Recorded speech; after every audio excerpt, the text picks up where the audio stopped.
امام کے عجیب و غریب مناظرات، امام کے عجیب و غریب اقدامات. یہی ہشام لعنت اللہ علیہ، اس نے امام کو دربار میں بلایا اور بلانے کے بعد امام کی بہت ساری صفات ہیں. امام کی صفت یہ ہے کہ امام معصوم ہو، خالی عن الخطا، ہر خطا سے پاک و پاکیزہ ہو. اسی طرح امام کے اندر جتنی بھی کوالٹیز ہیں وہ ساری پائی جانا چاہیے. مثال کے طور پہ امام کے زمانے میں اچھی صفات میں کوئی بھی امام سے آگے نہیں ہو سکتا. امام کے آخری عمر میں ہشام نے دربار میں بلوایا اور بلانے کے بعد ایک نشانہ، ایک ٹارگٹ، انگلش میں کہتے ہیں ٹارگٹ رکھا.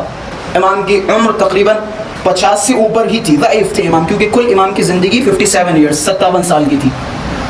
بلایا، بلانے کے بعد ایک ٹارگٹ رکھا، امام سے کہا کہ اس پہ نشانہ لگائیں. اب اس نے بلایا کس لیے تھا؟ تاکہ امام کی توہین کی جا سکے.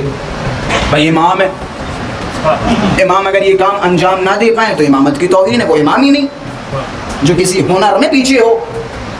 اب اس نے سوچا ہاں یہ تو بوڑھے ہو چکے ہیں، ان سے نشانہ لگواتے ہیں. رکھا، تیر کمان لے کے آئے کہ بسم اللہ، نشانہ لگایا. امام نے کہا نہیں، میں نہیں کرنا چاہتا ہوں. جب انہوں نے بہت زیادہ ضد کی، جب بات عزت پہ آ گئی، امام نے کہا اچھا کہ ٹھیک ہے، پھر اور تیر لے کے آؤ، ایک تیر سے کام نہیں چلے گا، پھر اور تیر لے کے آؤ.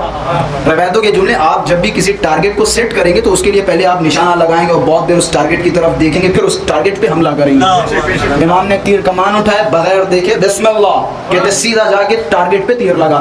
اب جیسے ایک تیر، امام نے کیوں کہا کہ ایک تیر سے کام نہیں چلے گا، تیر اور لے کے آؤ. تیر بہت سارے رکھے تھے، امام نے دوسرا تیر اٹھایا، اسی تیر کی پشت میں تیر مارا. پھر تیسرا تیر اٹھایا، اسی دوسرے تیر کی پشت میں دوسرا تیر مارا. روایتوں کے جملے 9 تیر امام نے لگائے اور لگانے کے بعد بتا دیا ہم ضعیف بھی ہیں لیکن کبھی تصور نہ کرنا ہم کمزور ہیں.